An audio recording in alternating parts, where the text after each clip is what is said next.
المرسلین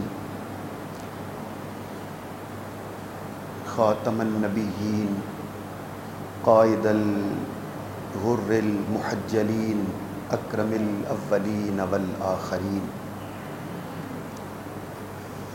نبی الحرمین امام القبلتین وسیلتنا فی الدارین المزین بکل زین المنزہ من کل عیب وشین مولانا ومولا الثقلین جد الحسن والحسین نبی الانبیاء عظیم الرجا عمیم الجود والعطا ماحِ الذنوب والخطا شفیعنا یوم الجزا سر اللہ المکنون در اللہ المخزون نور الافئدۃ والعیون سرور القلب المحزون عالم ما کان وما یکون عالم ما کان وما یکون عالم ما کان وما یکون عالم ما کان وما یکون سیدنا و مولانا محمد المبعوث رحمة للعالمین اما بعد فاعوذ باللہ من الشیطان الرجیم بسم اللہ الرحمن الرحیم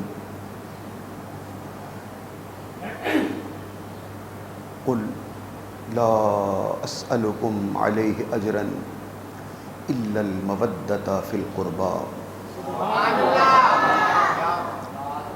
ومن یقترف حسنة نزد له فيها حسنا ان اللہ غفور شکور صدق اللہ مولانا العظیم وصدق رسولہ النبی الکریم الامین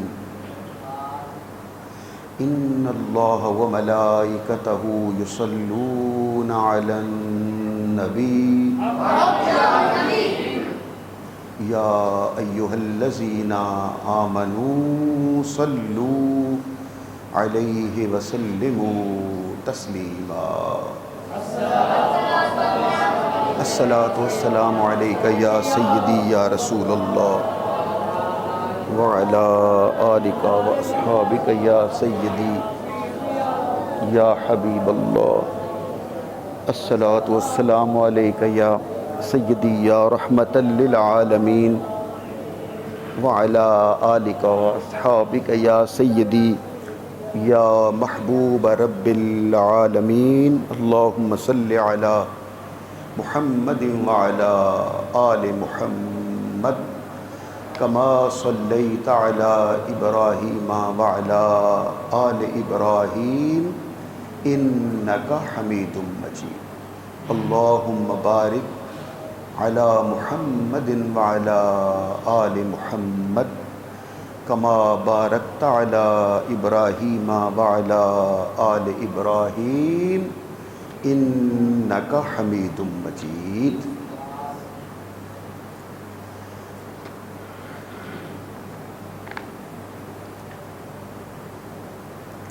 حمد الہی حضور سید عالم تاجدار کائنات فخر موجودات مولائے کل ختم رسول احمد مجتبیٰ جناب حضرت محمد مصطفیٰ صلی اللہ علیہ وآلہ وسلم کی بارگاہ میں ہدیہ درود و سلام پیش کرنے کے بعد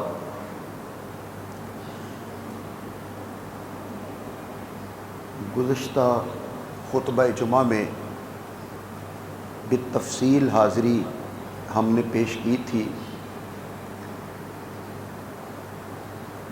بڑی وضاحت کے ساتھ محافظۃ الامامت ثانی زہرا سیدہ کونین کی خدمت میں ہدیہ عقیدت اور محبت پیش کیا تھا، آج چونکہ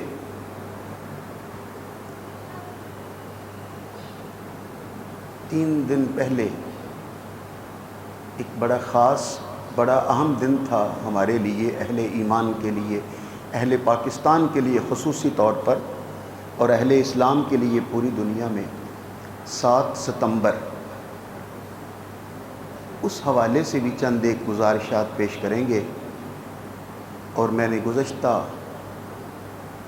خطبہ جمعہ کے آخر میں عرض کیا تھا، بات ایک چل رہی تھی، میں نے کہا تھا کہ آئندہ جمعہ کو میں آپ کو چند ایک اشعار وہ سناؤں گا جو حضرت امام زین العابدین علیہ السلام کی شان میں شاعر نے لکھے تھے۔ وہ شعر تو ویسے قصیدہ تو وہ 19 اشعار پر مشتمل ہے، وہ 4 یا 5 اشعار ایسے ہیں جن کے بارے میں اختلاف پایا جاتا ہے، لیکن 19 شعر وہ ہیں جن پر اتفاق ہے سب کا کہ وہ شاعر فرزدق نے لکھے تھے۔ وہ میں بھی آپ کی خدمت میں عرض کرتا ہوں۔ پہلے حضرت امام حسین کی خدمت میں عطیہ محبت پیش کر لیں اور پھر آگے بات۔ ہر حرف کو حسین بنایا حسین نے، ہر حرف کو حسین بنایا حسین نے، ظلمت کا ہر چراغ بجھایا حسین نے، اور جسم کی نگاہ تجلی بکھیر دی، جسم کی نگاہ تجلی بکھیر دی۔ بعض پڑھتے ہیں جسم کی نگاہ تجلی بکھیر دی، بجائے تجلی کے تجلا، یہ زیادہ اولا اور مؤکد ہے، کیونکہ قرآن کہتا ہے فلما تجلا ربہ،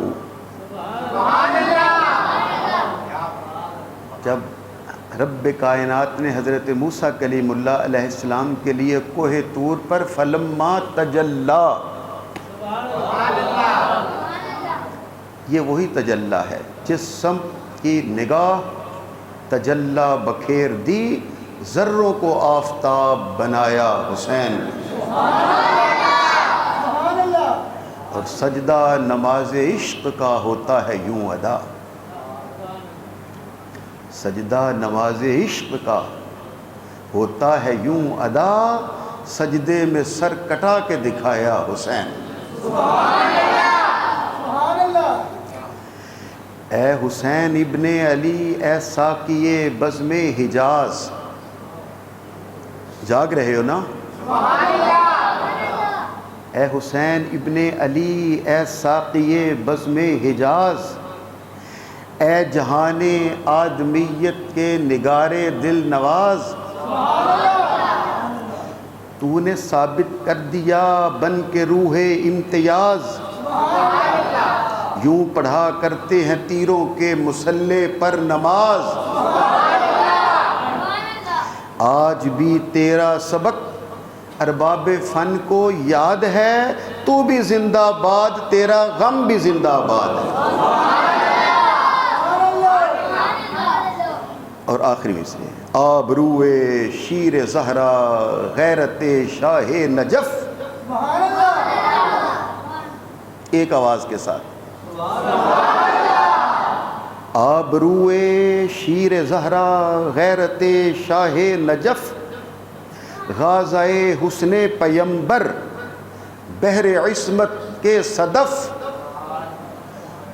تو نے بنایا ظلم کو اپنا ہدف، تیرا ڈنکا بج رہا ہے دو جہاں میں ہر طرف۔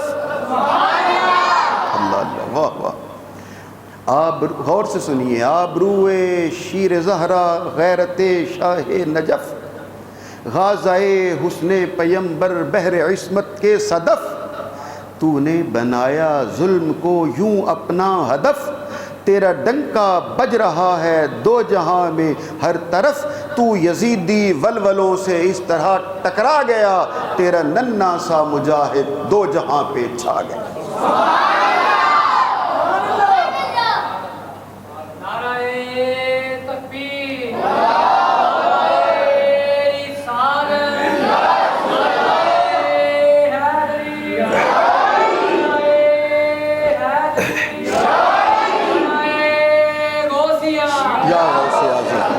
جزاک اللہ۔ آج حضور غوث الاعظم پیران پیر دستگیر کی 11 شریف کی محفل بھی ہے، آپ نے اچھا کیا نعرہ غوثیہ بھی ساتھ لگا دیا۔ حضور غوث الاعظم پیران پیر دستگیر کی 11ویں لنگر نیاز اسی لیے ہم پکاتے ہیں کہ وہ مولا علی شیر خدا کے شہزادے ہیں۔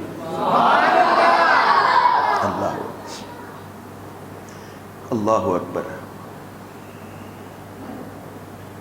وہ بات یہ تھی کہ عبد الملک بن مروان، یہ مروان کا بیٹا ہے، انتہائی ظالم اور بدبخت شخص تھا یہ، لیکن ایام شہزادگی میں جب اس کی ولی عہدی کا دور تھا، ابھی وہ خود بادشاہ نہیں بنا تھا، تو وہ اپنی ولی عہدی کے زمانے میں حج کے لیے آیا۔ غور سے سنیے گا بات۔ حج کے لیے آیا تو آپ جانتے ہو وہاں چھوٹے بڑے کا تو کوئی ہے نہیں، دھکے ایک جیسے سب کو لگتے ہیں، بھیڑ بھی ایک جیسی ہوتی ہے۔ آیا، طواف کیا، اور جب اس نے چاہا، وہ ولی عہد ہے یعنی ہونے والا بادشاہ ہے، تو جب حجر اسود کے قریب جانا چاہا تو اللہ کے گھر میں تو سب ایک دوسرے کو، کوئی بھی ایک سے بڑھ کر دوسرا نہیں ہوتا۔ ابھی 2 4 6 دھکے لگے تھے کہ وہ دور جا گرا۔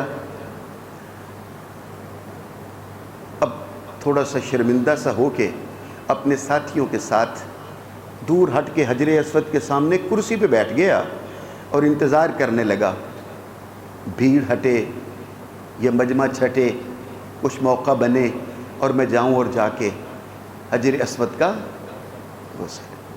اللہ، ابھی بیٹھے انتظار کر ہی رہا تھا، اتنے میں یکدم اللہ اکبر اور نعرہ تکبیر اور نعرہ رسالت اور مرحبا یبن رسول اللہ کی صدائیں بلند ہوئیں، اور لوگوں نے رستہ دینا شروع کر دیا، اور بھیڑ ایک یکدم ہٹنے لگی، اور سب دیکھنے والے حیرت کے ساتھ دیکھنے لگے کہ یہ کیا ہو رہا ہے۔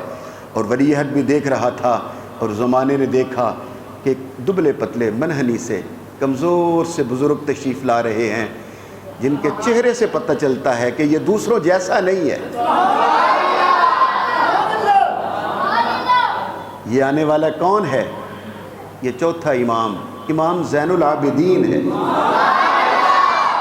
اللہ، حضرت امام زین العابدین علیہ السلام تشریف لا رہے ہیں، اور آپ نے طواف کرنا ہے، اور طواف سے پہلے آپ نے چاہا کہ میں حجر اسود کو بوسہ دوں، اور جیسے جیسے حرم میں داخل ہو کر، مطاف میں داخل ہو کر، جیسے جیسے حضرت امام زین العابدین علیہ السلام کے قدم حجر اسود کی طرف بڑھتے گئے، تو وہ جو سینکڑوں ہزاروں لاکھوں کی بھیڑ تھی، جیسے جیسے امام کے چہرے کو دیکھتے گئے، ادب کے ساتھ ہٹتے گئے۔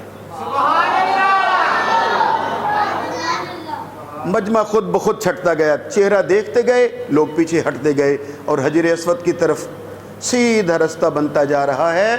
میں 2-3 جمعے پہلے بھی آپ کو بتلا چکا ہوں، آپ کو یاد ہوگا کہ سادات جس کے نیک گناہگار خطا کار ہونا الگ بات ہے، لیکن جو بھی سادات ہوں گے، جو بھی سید ہوگا، وہ چاہے 10,000 کے مجمع میں بھی بیٹھا ہوگا، جس کی رگوں میں بھی فاطمہ الزہرا کا خون ہوگا، اس کا چہرہ بتلا دے گا یہ سید زادہ ہے۔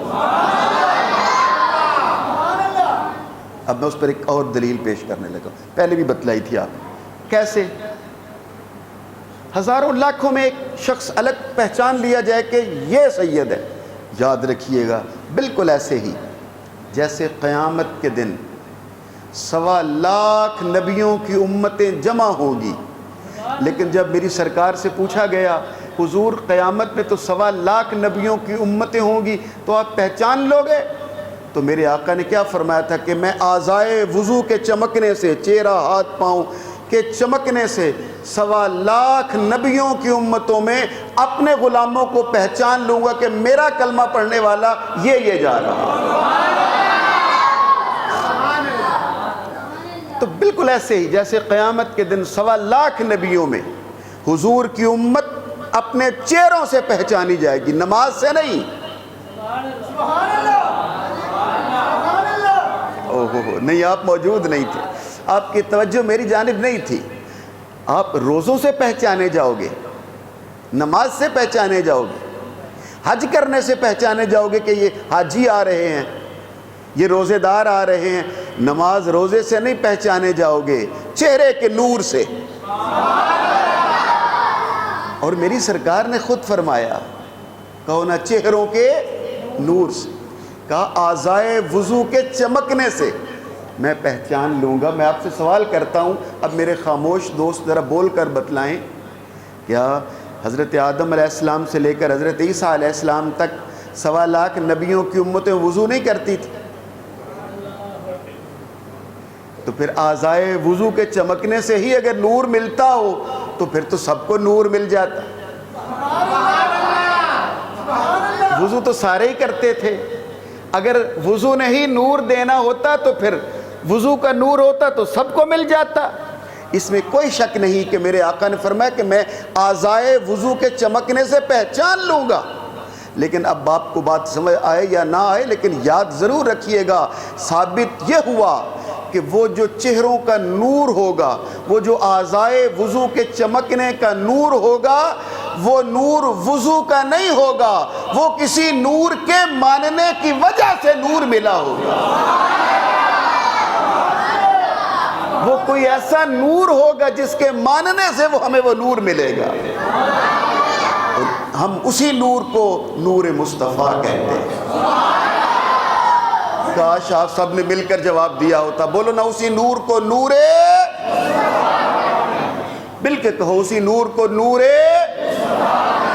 آپ سوچ رہے ہو کہ بار بار کہلا رہا ہوں، آخر کیا وجہ ہے، 3 بار کیوں میں نے آپ کو زحمت دے دی؟ اسے نور مصطفیٰ کہتے ہیں، اس لیے میں امام زین العابدین پر اس لیے لانے لگا ہوں، وہ نور نور مصطفیٰ کا ہے۔ اور میری سرکار نے کیا کہا تھا؟ انا وعلی،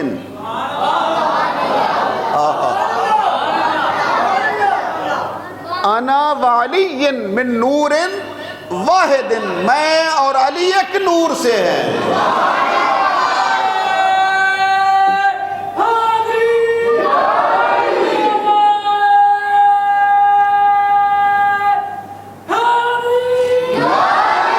سارے یار نعرے کا جواب دیا کرو مل کے۔ ماشاءاللہ، جزاک اللہ، جزاک اللہ، جزاک اللہ۔ اللہ تعالیٰ سلامت رکھے، خوشیاں عطا فرمائے۔ یہی وجہ ہے کہ یہ جو میں عرض کر رہا ہوں کہ سادات کے چہروں سے یہ ذہن میں آ گیا تو سن لو۔ جب ابرہ بادشاہ بیٹھا ہوا تھا اور حضور پاک کے دادا جی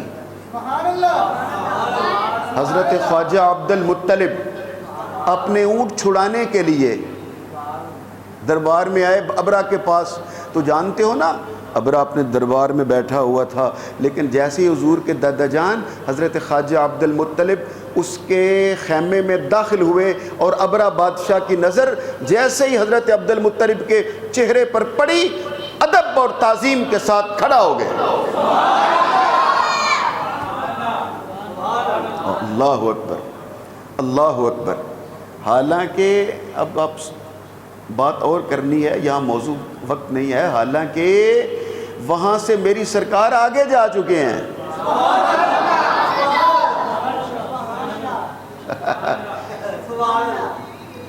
وہاں سے حضور حضرت اپنے ابا جان حضرت خواجہ عبداللہ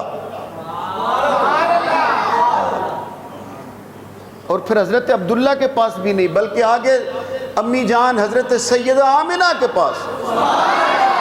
کیا آپ حضرات ابھی تک میرے ساتھ چلنے کے لیے تیار نہیں ہو؟ امی جان کے پاس جا چکے ہیں مگر دادا کے چہرے میں اب بھی چمک رہے ہیں۔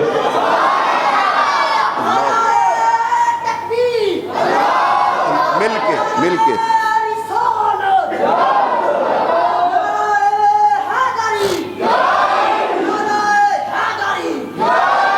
یا علی ادرکنی فی سبیل اللہ، یہ حضور کے نور کی شان ہے، ان کے جہاں جہاں بھی سادات میں رسول اللہ کا وہ نور، بی بی فاطمہ الزہرا کا دودھ اور مولا علی شیر خدا کا نور جہاں جہاں سے خون گزر رہا ہے، قیامت تک وہ چہرے پہچانے جاتے ہیں کہ یہ سادات کے چہرے ہیں۔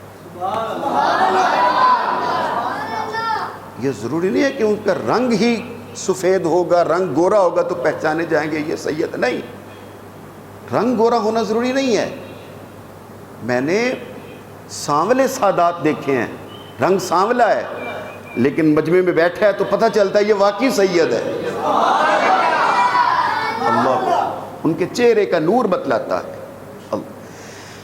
وہ بات لمبی نہ ہو جائے، عبد الملک کرسی پہ نا یوں سامنے بیٹھ گیا، امام زین العابدین کا چہرہ لوگ دیکھتے گئے ہٹتے گئے، امام تشریف لائے، آپ نے حجر اسود شریف کو بوسہ دیا، اللہ حجر اسود شریف کو بوسہ دیا۔ وقت نہیں ہے لیکن اگر آپ چاہو تو میں 2 منٹ میں ایک نکتہ ہے ذرا محبت کا سنا دوں آپ کو، عقیدے کا، عقیدہ یاد رہے، آپ عقیدہ ذرا ذہن میں رکھیے گا۔ حضرت عمر فاروق آئے حج کے لیے، وہ خلیفہ وقت ہیں، بادشاہ وقت ہیں، حکمران ہیں، آئے حجر اسود کو بوسہ دیا، پھر قدم پیچھے ہٹایا اور پھر حجر اسود کو خطاب کر کے کہا، حجر اسود سے بات کی، حجر اسود سے بات کرتے ہوئے کہا ہے، اے حجر اسود تو ایک پتھر ہے، میری نظر میں تو صرف ایک پتھر ہے، میں تجھے کبھی نہ چومتا اگر میں نے اپنی ان آنکھوں سے مصطفیٰ کو تجھے چومتے ہوئے دیکھا نہ ہوتا۔ اللہ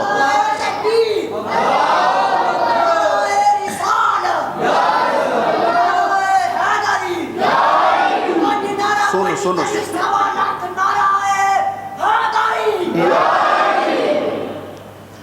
اب بات پہلے میری پوری ہو لینے دو، پھر نعرہ لگائیں گے تو زیادہ مزہ آئے گا۔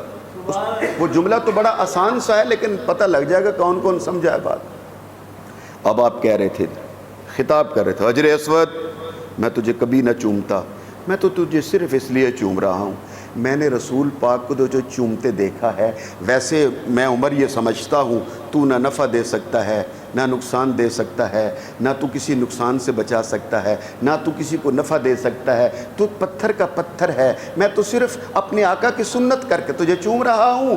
ابھی بات پوری ہوئی ہی تھی، مولا علی شیر خدا سامنے کھڑے تھے، بول پڑے۔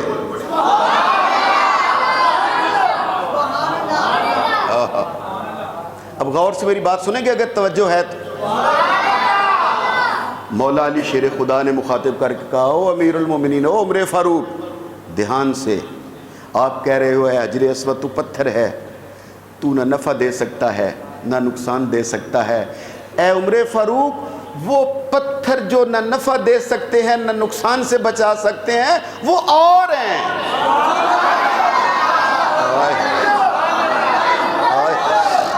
اگر نہیں سر نہ ہلاؤ، زبان سے کہو، نہیں مزہ نہیں ہے، ایک آواز سے بولو۔ مولا علی شیر خدا نے سین حرم میں کھڑے ہو کر کہا، اے حضرت عمر فاروق، وہ پتھر اور ہیں جن کے بارے میں قرآن کہتا ہے پتھر نہ نفع دے سکتے ہیں نہ نقصان دے سکتے ہیں، نہ نقصان سے بچا سکتے ہیں، نہ کسی کو فائدہ دے سکتے ہیں، وہ پتھر اور ہیں، یہ پتھر اور ہے۔ میری سرکار نے یوں ہی مولا علی کو اپنے علم کا دروازہ قرار نہیں دیا۔ سنو، غور سے سنو، مولا علی شیر خدا نے کہا، اے عمر فاروق سنو، وہ پتھر اور ہیں، قرآن جن کے بارے میں کہتا ہے وہ نفع نقصان نہیں دے سکتے. حجر اسود وہ پتھر نہیں ہے. اگر وہ پتھر ہوتا تو رسول اللہ اسے یہاں سے نکال دیتے. جہاں لات منات عزا ہبل جیسے 350 نکال دیے تھے، اسے بھی نکال دیے. اسے نہیں نکالا کیونکہ وہ اور ہیں، یہ اور ہیں. یہ نفع بھی دیتا ہے. کل قیامت کے دن مولا علی کہہ رہے ہیں رسول اللہ نے فرمایا کل قیامت کے دن حجر اسود آئے گا، اس کی 2 آنکھیں بھی ہوں گی، اس کی زبان بھی ہوگی، اور جس نے ایمان کے ساتھ چوما ہوگا اس کے حق میں گواہی دے گا.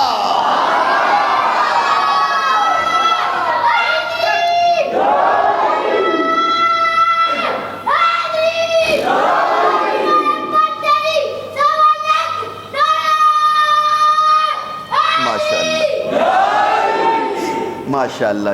اب غور سے ذرا ایک اور جملہ میں کیا کروں، بات وہاں تک جا نہیں رہی، درمیان میں فکرہ میں نے کہا تھا بھی وہ سادی سی بات ہے، پتہ نہیں سمجھا مولا علی فرما رہے ہیں جس نے ایمان کے ساتھ چوما ہوگا، تو وہاں تو سارے مومن جاتے ہیں.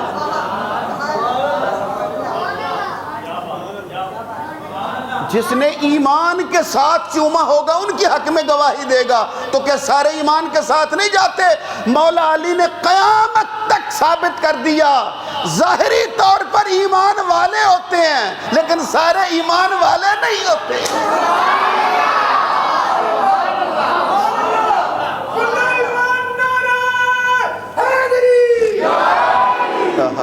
بتلا دیا کہ سارے چومیں گے اور مومن بن کے ہی جائیں گے، وہ کلمہ پڑھتے ہوئے جائیں گے، لیکن یہ ان کے حق میں گواہی دے گا جنہوں نے ایمان کے ساتھ چوما ہو.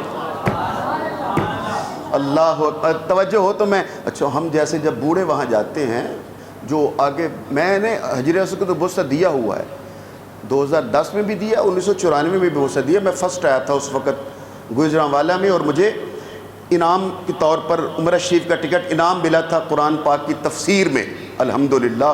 تو 94 میں جب گیا تھا میں نے حجر اسود کا بوسہ بھی دیا تھا، لیکن اب ہم تو نہیں وہاں بھیڑ میں جا ہی نہیں سکتا ہوں میں، تو وہاں ویسی سفر اکیلا ممکن نہیں ہے وہاں جانا.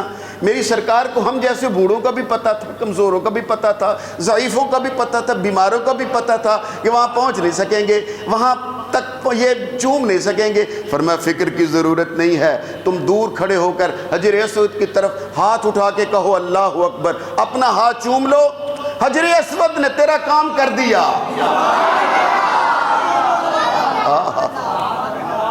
حجر اسود کا کام کیا ہے؟ گناہوں کو چوسنا. بھئی حجر اسود کا کام کیا ہے؟ بولو. گناہ سب کے لیے نہیں، جن کے گناہ ہوتے ہیں. کیا کروں، بات پھر دوسری طرف چلی جاتی ہے. ہم جیسے گناہگاروں کے گناہوں کو چوس لیتا ہے. کہا تو دور سے ایسے کر اللہ اکبر، اپنا ہاتھ چوم لے، حجر اسود نے تیرے گناہوں کو چوس لیا. کیا خیال ہے ہم ہاتھ اٹھاتے ہیں حجر اسود کی طرف، دور کھڑے ہو کر، وہاں پہلے لکیر لگی ہوتی تھی زمین پر لال رنگ کی، اب نہیں ہے، اب انہوں نے وہاں پر وہ سبز رنگ کی لائٹ لگا دی، اس سے پتہ چلتا ہے کہ یہ ہے سمت حجر اسود کی. وہاں سب کھڑے ہوتے ہیں اللہ اکبر، اپنا ہاتھ چوم رہے ہوتے ہیں. یہ حجر اسود کو کس نے بتلا دیا؟ تیری طرف ہاتھ کس نے اٹھایا؟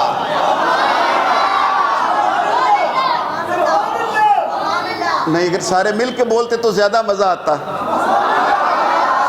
سب کی توجہ میری طرف ہو تو زیادہ لطف آئے گا. حجر اسود اس سامنے خانہ کعبہ کی دیوار میں پیوست ہے، اور دور کھڑا حاجی ہاتھ اٹھاتا ہے، حجر اسود کی طرف اشارہ کرتا ہے، اپنا ہاتھ چوم لیتا ہے. حجر اسود دور سے ہی اس کے گناہوں کو چوس لیتا ہے، دیکھ بھی لیتا ہے، پہچان بھی لیتا ہے، اس کے گناہوں کو چوس بھی لیتا ہے، اپنے پاس گواہی اس کی محفوظ بھی کر لیتا ہے. کیا خیال ہے اگر تو ہاتھ اٹھائے حجر اسود کی طرف، وہ تیرے اٹھے ہوئے ہاتھ کو دیکھ لیتا ہے، اور اگر یا علی کہتے ہوئے ہاتھ اٹھائے،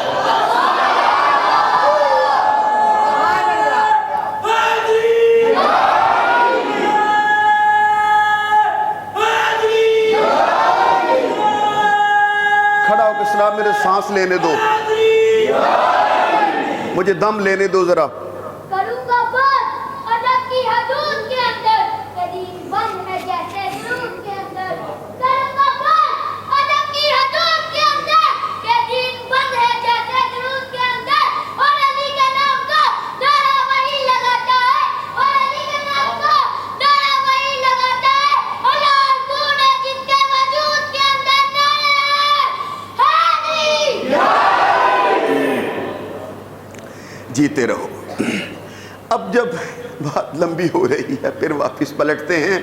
جب مولا علی شیر خدا کا شہزادہ, امام حسین علیہ السلام کا شہزادہ, وقت کا امام, امام زین العابدین علیہ السلام حجر اسود کا بوسہ لے کر پیچھے ہٹے نا, تو وہ کرسی پہ بیٹھا ہوا حشام بن عبد الملک بن مروان, وہ بھی بعض لوگ اسے اس وقت خلیفہ سمجھتے ہیں. نہیں, وہ خلیفہ نہیں تھا اس وقت, وہ ولی عہدی کے زمانے میں تھا. وہ اس وقت وہ خلیفہ نہیں بنا تھا, ابھی بادشاہ نہیں بنا تھا.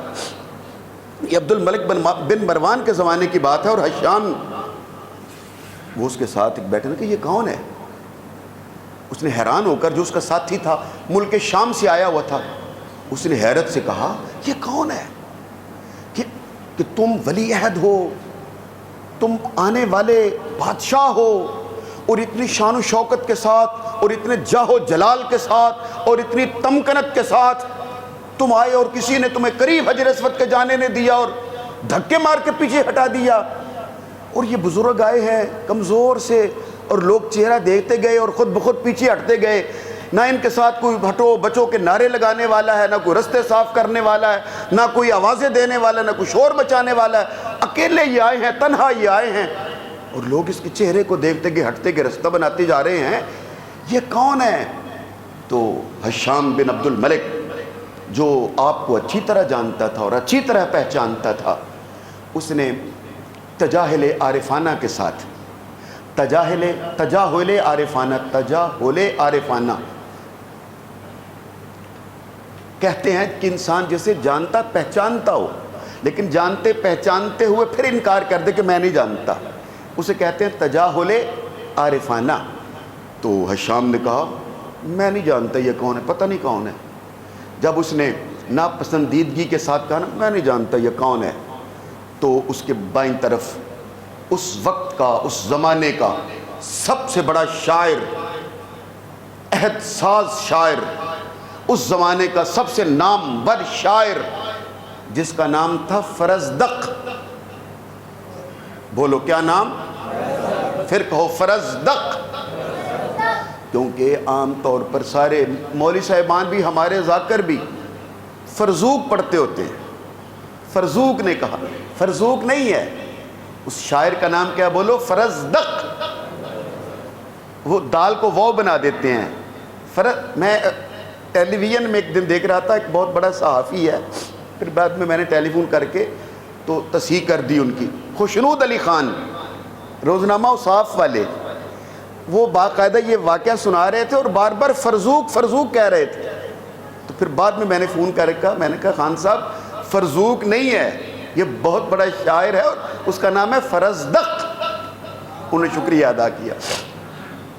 جیسے ایک عربی میں ایک نام تھا صحابی کا, شرحبیل, تو ہمارے اردو زبان میں آ کر وہ شرجیل بن گیا.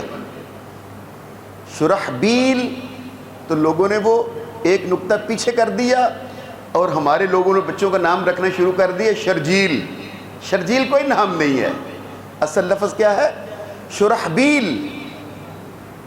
ایک حدیث شریف میں ایک نام آتا ہے, ان کا نام ہے سویبہ, ابو لہب کی لونڈی, جس نے آ کے خبر دی تھی ابو لہب کو کہ تیرے مرحوم بھائی حضرت عبداللہ کے ہاں بیٹے کی ولادت ہوئی, حضور پیدا ہوئے. اس نے انگلی کا اشارہ کر کہا جا تو آزاد ہے. اس کا نام ہے سویبہ. لیکن ہمارے لوگوں نے بچیوں کا نام رکھنا شروع کر دیا صوبیہ. یہ اردو جب عربی سے اردو اور پنجابی میں آتے ہیں تو کچھ کے کچھ بن جاتے ہیں. فرزدق وقت کا سب سے بڑا عہد ساز شاعر, جب اس نے حشام بن عبد الملک کی اس چہرے کی ناپسندیدگی کے آثار، ناپسندیدگی کے آثار کو دیکھا، اور اس تجاہل عارفانہ کے تحت جب اس نے کہا میں نہیں جانتا یہ کون ہے، تو فرزدق اس نے 19 یا 19 شعروں پر تو سب کا اتفاق ہے، ویسے 24 شعر اس قصیدے کے ہیں اس وزن کے اوپر۔ فرزدق نے پھر یہ شعر لکھے تھے، اتنی لمبی بات ہو گئی۔ اس نے کہا ھذا الذی تعرف البطھا وطائفہ والبیت یعرفہ والہل والحرم۔ شام تو کہتا ہے کہ میں اسے نہیں جانتا، میں تجھے بتلاتا ہوں یہ کون ہے۔ مل کے بولو نا۔ فرزدق نے کہا اے حشام تو کہہ رہا ہے کہ یہ پتہ نہیں کون ہے، سن ھذا الذی تعرف البطھا وطائفہ والبیت یعرفہ والہل والحرم، یہ وہ ہے جس کو زمین مکہ، زمین مدینہ، طائف، جس کو ہل، جس کو حرم، جس کو بیت اللہ بھی پہچانتا ہے۔ یہ کون آ رہا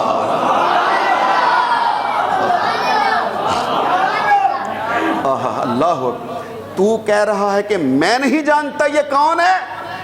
آپ نے کہا والبیت یعرفہ والہل والحرم، تو نہیں جانتا، نہ جان جس گھر کی طرف، جس بیت اللہ کی طرف جا رہے ہیں وہ بیت اللہ بھی جانتا ہے، اور جس حجر اسود کو چومنے کا ارادہ کرتے ہیں حجر اسود بھی جانتا ہے یہ کون آ رہا ہے۔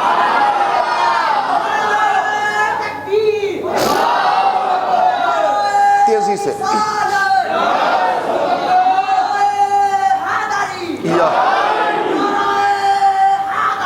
یا اللہ اکبر۔ پھر میں چاہتا ہوں کہ کسی کے کام آئے بات، پتہ نہیں وقت تو چلا گزر جاتا ہے۔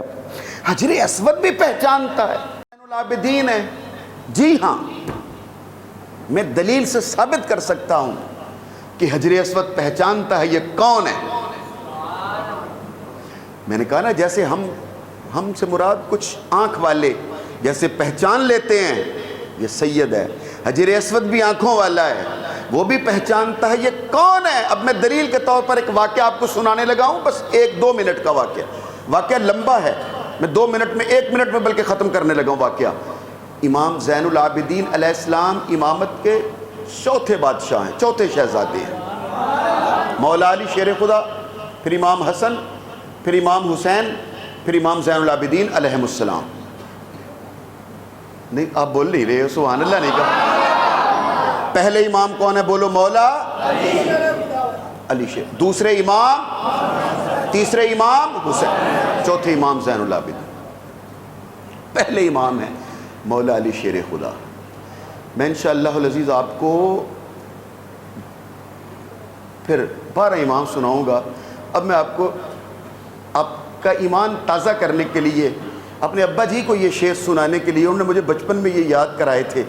پہلا امام اور پہلا مہینہ ہے پنجابی میں جسے ہم کہتے ہیں چیتر، چیت اصل میں چیت، بیساکھ، یہ جو جیسے جنوری، فروری، مارچ، اپریل، اس طرح محرم، صفر، ربیع الاول، دوسرا مہینہ صفر، وہ چیت بیساکھ۔ تو بچپن میں جب میں اس بچے کی طرح تھا تو انہوں نے ہمیں اس مراد بہن بھائیوں سب کو، تو آج تک مجھے یاد ہیں۔ پہلا چیتر ہے نا، چیتر چیتر چت نہ لگدا کت اڈیکا نت میں علی امام نو۔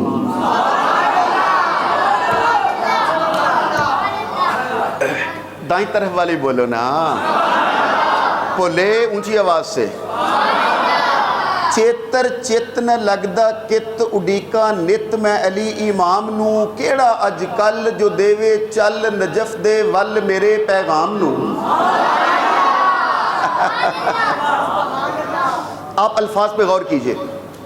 چیتر چت نہ لگدا کت اڈیکا نت میں علی امام نو، کیڑا اج کل جو دیوے چل نجف دے ول میرے پیغام نو، ہجر دی کھچ کیتا دل زچ ملو پل وچ کے شرما نام نو۔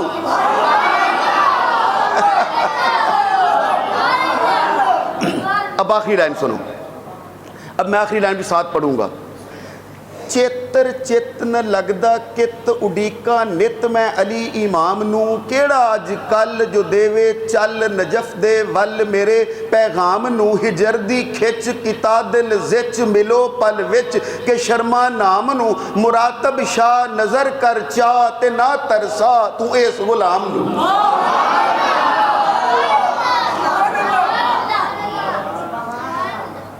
ਅਗਲਾ ਦੂਸਰਾ ਮਹੀਨਾ ਹੈ ਵਿਸਾਖ ਵਿਸਾਖ ਵਿਸਾਰੇ ਕੰਮ ਹਸਨ ਦੇ ਗਮ ਅੱਖੀ ਨਮ ਨਾ ਆਂਸੂ ਠਹਿਰਦੇ ਮਲਕ ਦਰਬਾਨ ਪੰਘੂੜੇ ਚਾਨ ਖੜਨ ਅਸਮਾਨ ਬਰਾਏ ਸੈਰ ਦੇ ਉਮਤ ਦੇ ਵੈਰ ਵੈਰੀ ਬਨ ਸ਼ਹਿਰ ਦਿੱਤੇ ਕਹਿਰ ਪਿਆਲੇ ਜ਼ਹਿਰ ਦੇ